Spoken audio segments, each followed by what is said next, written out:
Ladies and gentlemen, welcome to the CX Goalkeeper podcast. Your host, Gregorio Leoni, will have a smart discussion with expert, thought leader, and friends on customer experience, transformation, innovation, and leadership. I hope you will enjoy the next episode. Ladies and gentlemen, today is really a big pleasure. I have Imtiaz with me from Engati. Yes, you understand well from Engati. Engati is on my podcast, on my show. I am really happy to have you here. Hi, Imtiaz. How are you? Hi, Gregorio. I'm doing good. How are you today? Thank you. I am really thrilled to have a discussion with you and to understand also a bit more about Engati. And therefore, I think the next half an hour will be really a blast. But as usual, let's start. First, human first. Therefore, Imtiaz, could you please introduce yourself? Sure. Thank you. Thank you, Gregorio, first of all, for inviting me on this show. It's a real pleasure to be here. Hello, everyone. My name is Imtiaz, and I lead product and customer related engagement for Engati. So I've been working with Engati for about 3 years now, so spent a lot of time building the product. So I'm pretty happy where it is. And Engati actually stands for Engagement, Automation, and Intelligence. And using automation and intelligence, we want to empower businesses to improve their engagement and retention. We'll talk a little bit more about the customer life cycle and all of that. But I think we also recently won the Cody Award for the best artificial intelligence solution. So I think for a product guy like me, it's a good testament, and I'm pretty happy to be here. Thank you very much, Imtiaz, and really looking forward to this discussion. Perhaps also to understand and to know you a bit better. What are the values? What drives you in life? Yeah, so I think the first thing that drives me in life is whatever we do, we have to create an impact. I think it has to be whatever we build even. So for example, we do have a lot of ideas in terms of what we want to do and how it could help and so on. Not necessarily every idea has the required resource and the time and energy to get it done. But I think, given that, like you said, human first, given that we are putting our minds to it, our energy to something, we have to make sure that it does create an impact. I think that's the first value that is very important to me as a person. That's one. Number two value that is important to me is it's always we before I, which means that if you take your team along and you grow along with them, you'll go long. Whereas, let's say, if you're just, I mean, you yourself can be pretty quick. We've spent a lot of time where we are, and I can be pretty quick. But then I'll be quick, but it may not be long, right? So I think the idea is to go long term and to create something that is sustainable, has impact, and creates value. I think those are probably two key values that kind of drive me. And I think speaking about long-term value creation, then we can go to Engati. Could you please also introduce Engati for the part of the audience that don't already know about Engati? Sure. So Engati, as I mentioned, stands for engaging through automation and intelligence. So we started off in the year 2017. So it's been close to about 4 years now. We initially started off as a chatbot system that would allow businesses to automate engagement over Facebook and web channel. So those were the two channels that we started with. But over time, Engati has grown into a kind of a customer experience platform. And our tagline today is reimagine the customer journey. So think of it. So if you as a business are already engaging your customers offline, but the customer of today has evolved, right? They are not reaching out to you only through one channel or one medium. Yeah. So they are everywhere, right? So let's say if you are not taking care of a certain channel, you may actually be getting a lot of negative feedback on a certain channel, which you may not be aware of. This is where Engati comes in. Engati allows you to kind of engage with your customers across 15 different channels. So it is web, Facebook, Instagram, WhatsApp, Telegram, email. We also support video calling. And the two other things is we have a AI framework built in. It's called eSense. So you can just upload documents and the bot gets trained by itself. So the bot allows you to engage your customer over 15 different channels 24/7. And I think this is something that our customers are expecting. We are always speaking about increasing customer expectation, but nowadays, as you are saying, customer want to interact with the company 24/7, and therefore it makes totally sense. You mentioned something, or also in the pre-discussion, 15 different channels. To be honest, most of the company have issues to integrate two channels and not 15. Correct. How is it possible? Yeah. So I think the 15 is just to support different. See, some channels are popular in some regions. Like, for example, in the US or North America, Facebook Messenger, Instagram are quite popular, WhatsApp, not so much. Like in the Middle East, WhatsApp and Telegram are popular. It's just to cater to people from different regions. But generally, as a business, I think it's typically 3 to 4 channels that they would kind of heavily engage and at the end of it activate. I don't think they go beyond 4 channels. You are right about that. So, but 15 is just probably I'm just using my sales pitch.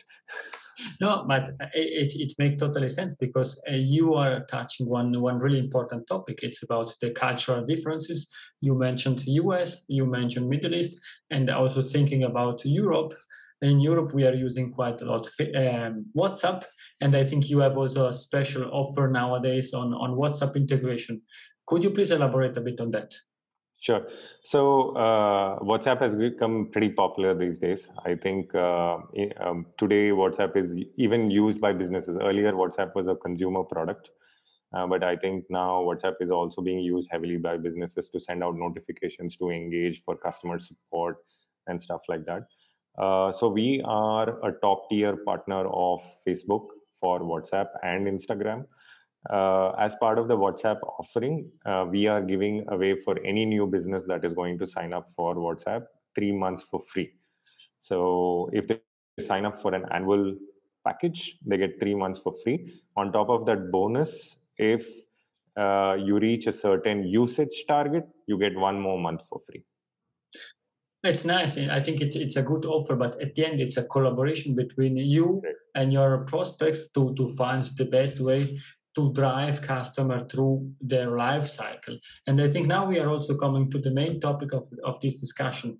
We are discussing about customer experience with engaging customer and retaining customer. There, I think the key for businesses is, first of all, before speaking about technology, is to understand that customer acquisition is important, but keeping the customer, retaining the customer, and engaging the existing customer base is key. What's your view on that? Yeah, so to me, acquisition and retention go hand in hand. I think so. If you retain an existing customer, you don't have to. Your CAC goes down.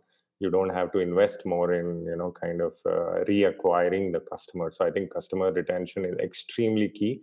And in fact, one of the trends that I see today is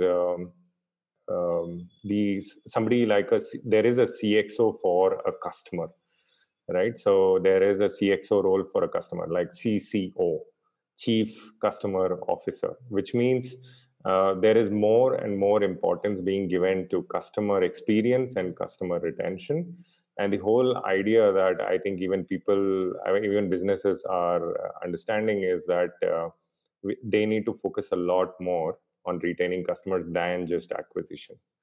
So yeah, to me, like I said, acquisition and retention are both important, but pertaining to retention itself, providing the right customer experience is important.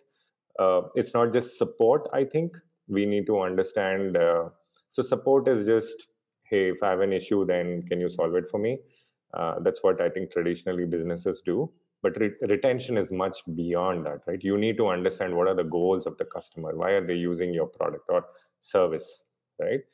Once you identify the goal, you need to map it to what your product or service can do for them. After you do that, you make sure that you work with them and ensure that they are actually meeting those goals.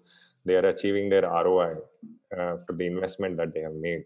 I think that's a happy customer, and once a customer is happy, they are, I think, definitely retained and they will renew. I think what you are saying makes totally sense. And this is, let's say, the official theoretical answer. How is able Engati to engage customers? What, for example, do you have best practices or tangible examples that you can share with us how to do that? Yeah, so probably what I can do is I'll talk to you through a few examples of how we worked with customers. So there is a large insurance company in the Middle East.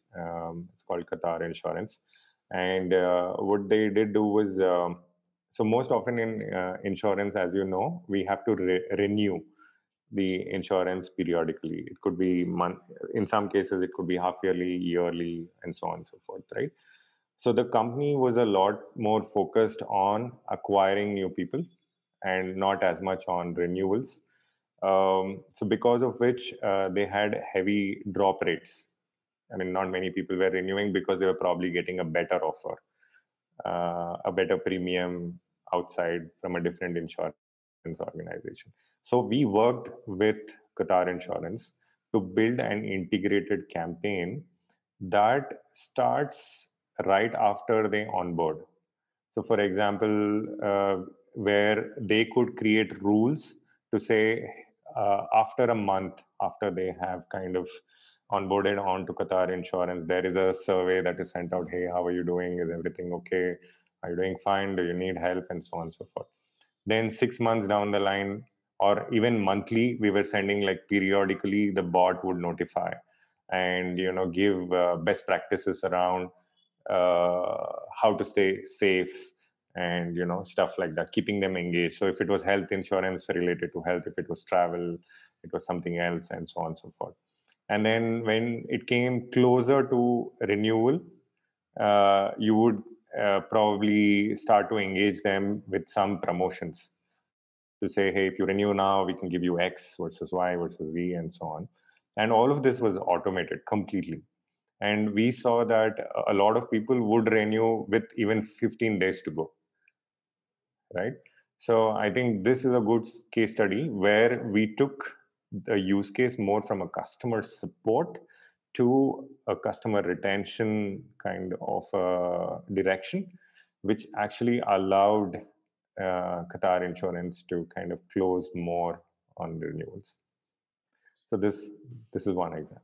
I think this example, I really like it because at the end, and it's proved also by numbers, it's cheaper to keep customer than to find new ones.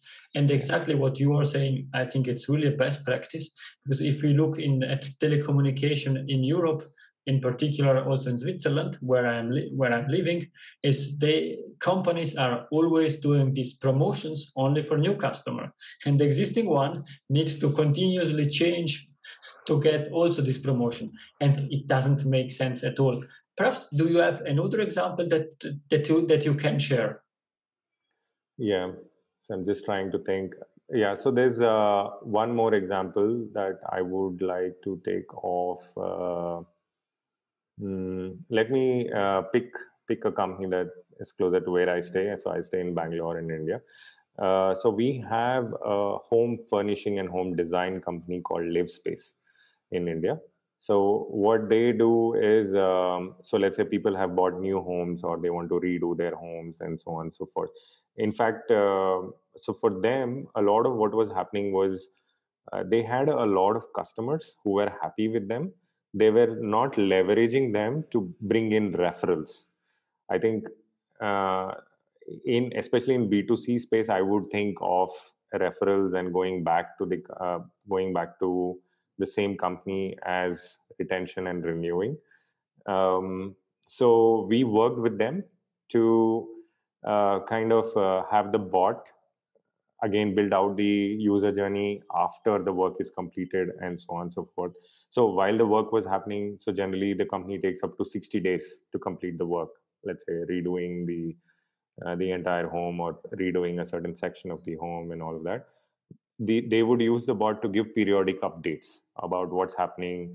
So let's say they were using an in-house system where they would upload images or videos of the progress and stuff like that. So then the bot would kind of engage with the customers to give them updates about it, and after they have kind of even they're done with the work, the bot would periodically again, hey, do you have any people who you can refer, you have a referral discount, or do you need help with anything else at home, we are here to help you. So that kind of improved the bookings that live space kind of had over a period of time.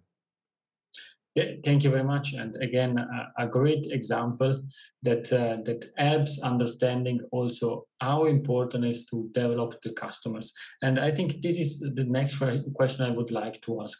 Customers change, develop. I was a student, then I was started working, and now I have a family. How is it possible to engage with customer on the long term during the customer life cycle? Because as said, from a student, I have different needs than as a family father. And what's your view on that? Yeah, so generally, I think one thing that I've seen um, is the needs may change as we grow, but I think the experiences kind of remain. You would want to have similar experiences over time, right? So I think if you have always had a good experience with a certain brand or a product during your course of your lifetime, you tend to remember it and kind of set benchmarks around it to say, hey, this is the kind of experience I want. So I think, like they say, change is constant, and the goals change. But I think we should still keep in mind that the experience also keeps changing. But as the experience also changes, I think as we grow and as we evolve, we also are exposed to more channels or more modes of doing things, more competition that we can definitely leverage, and so on and so forth. But I think with the experience comes loyalty, and once we have a chance to interact with the customer, we should use that to build loyalty into the customer, and kind of build loyalty programs to keep them engaged and continue them throughout as you evolve, I would say. Thank you for your answer. And I think it's at the end, yes, we are human beings that we are evolving, but as a brand, you have a brand proposition and you should stick to that and cover the needs of the customer in the different stages. Based on the fact that I have you on this podcast, on this discussion, and let's look forward. Now it's time to discuss about future. You mentioned you can integrate 15 channels. I think in few years or then 20, 25, but it's not only about integrating new channels, but it will be also in future new ways of interacting with customer. Which trends do you foresee? Yeah, so one of the trend that I strongly foresee is, see, firstly, I think one trend that is becoming evident. Earlier, people thought automation was the solution to everything, and AI was the solution to everything. Although I think right now we are riding the wave at this point. Maybe in 5 to 6 years, AI will become like a common stay. Everybody will know and how to use it and how to make good use of it. But I think we'll also get to understand that automation does not solve everything. So is the case even with customer experience. I think it has to be a mix of automation with AI with the human interaction. You cannot take away the human interaction. Okay, so I think that is a trend that will become far more evident. I think now we are seeing it, but it will become evident over time. And I think we'll all tend to agree, and the brands that we will use, the products that we'll use, will also become this will become a common touch point that both are possible. Number two, a trend that I see is, I know I spoke about 15 different channels, but I feel in the next 5 to 6 years, we will have a need to become channel less. Okay, so right now we are saying omni-channel. Okay, so we market Engati as an omni-channel chatbot solution, right? But I think over time, it doesn't matter which channel is the customer coming in from. I think maybe in 2 to 3 years, most products will have the ability to do omni-channel, where you have the ability to move across channels and stuff like that. Again, here, I think what is key is the ability to provide a similar experience irrespective of the channel they are coming in from. Yeah. So I think this whole focus on, oh, this is hot in this region and this is hot here versus here, all of this will go away. I think those are two key trends that I see. Thank you very much. And elaborating a bit on the second one, omni-channel is also evolving to in opti-channel, the optimized channel for the customer. But at the end, we are in business, and we need to look at also from the business side, business point of view. It's quite difficult to offer 15, 20, 25 different channels, and therefore it's better to focus on less channel but doing it properly than offering all of them and each channel as a completely different experience. And therefore it makes totally sense, and also linked to personalizations. At the end, also as a human being, I am using different channels most of the time now. WhatsApp in Europe, in Switzerland, I would like to interact with the company with WhatsApp, but if it's not available, then I use other channels, because at the end, I would like to have an experience. And based on the fact that I have you on this call, on this discussion, now we close our eyes for 2 seconds, and it's 2030. It means 10 years ahead from now. What are we discussing about customer experience? What are the main topics that we are discussing? Yeah, I think in 2030, the main topics I think that people are discussing is about, I think personalization will be the mainstay. I think you are probably you are taking recommendations from Alexa that, hey, you need this versus Y versus Z, right? I think right now we are feeding data into all of these computer systems for them to understand what we want, or how do we think, and when do we order, how do we order, what is the preferred mode, and all of that. I think all of that will become a very normal experience at that point. And it could be possible that automation could be, I don't know, there's also this concept of IoT. So they are IoT enabled devices. Let's say it could be the microwave at your home, it could be the television, it could be, I don't know, the storage unit at your home knows what is the quantity of staples that you have left at home and automatically orders and stuff like that. I feel in 2030, and personalization at this level is something that will be fairly common. Thank you very much. And the question that I need to ask is, where will be Engati in 2030? Yeah, I hope in 2030, like I said, Engati to me should be still continuing to focus on building customer experiences. Now, for example, like I mentioned, if the market is evolving into IoT devices, so can businesses, enable IoT devices and automation on them, and use intelligence to decide and provide recommendations for consumers and for the IoT devices. I think that's maybe somewhere that we will be in 10 years. Thank you, Imtiaz. And for the people that perhaps are not aware of IoT, it's Internet of Things. It's something like having a small computer in each device that you have at home. As you mentioned, the microwave or your fridge, and then it makes this device intelligent, trackable, understandable, and as Imtiaz said, you can also personalize experiences. I am dreaming of the fridge that it's creating a menu plan for the next week that I don't need to discuss with my wife what we are going to have for dinner, but it's already an optimized suggestion.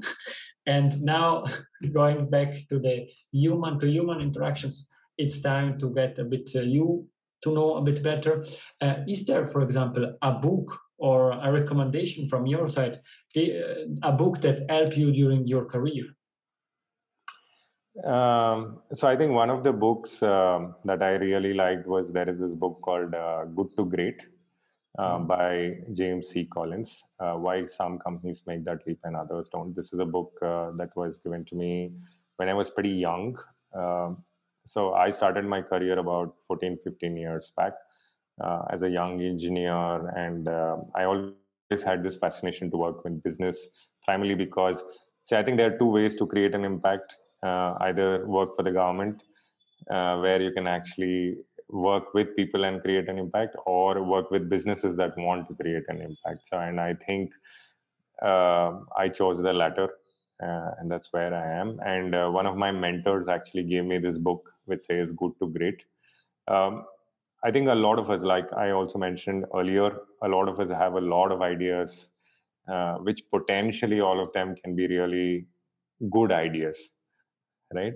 But what does it take to make a good idea a great idea, right? And I think this book is pretty informational. It does give a process in terms of how you should think, how you should attack, how to plan. For anybody who has not read it, I think it's extremely good. The book is quite old. I think it was written about 15 to 20 years back, but I think it's still relevant because it touches on the principles as compared to the technology or anything of that sort. So the principles, I think, are still relevant even today and will stay relevant. So I think that is a book that I would recommend. And I can say yes, because I read it and it's really a great book. It's not a good book, it's a great book. Sorry, joke by side. And I think it makes totally sense that we read this book. And the last question, or the second last question, sorry, is if somebody would like to contact you, what's the best way? So you could connect with me on LinkedIn. So you can search for me as Imtiaz Bellary, and I think I would show up, or Imtiaz Engati also I would show up. Or you can also email me at imtiaz@engati.com. Either way. Thank you very much. I will share also this information in the show notes together with the webpage of Engati. And the real last question is Imtiaz golden nugget. It's something that we discussed or something new that you would leave to the audience? Yeah, I think the golden nugget for me always in life, again, like I said, we've already discussed, is always prioritize impact and long-term impact over short-term benefit. Sometimes I think you may have to go through the struggles and, you may be going through the trough and it may be hard, but I think you need to stay focused and always stay focused on the long-term goal, the vision, and put your effort in the right direction. The long-term goal or impact will definitely beat the short-term benefit. Thank you very much, Imtiaz. And as usual, I'm not commenting this question because it was Imtiaz golden nugget. And the only thing that I can say is thank you very much to you, Imtiaz, and to Engati to be part of the CX Goalkeeper podcast. Thank you very much. And also to the audience, I hope that you enjoyed this discussion as much as I did. A fresh view on customer experience, on omni-channel, on customer retention from Imtiaz and Engati. Thank you very much. I wish you a great day. Bye-bye. Thank you. Grazie mille. Arrivederci. If you enjoyed this episode, please share the word of mouth. Subscribe it, share it. Until the next episode, please don't forget, we are not in a B2B or B2C business, we are in a human-to-human environment. Thank you!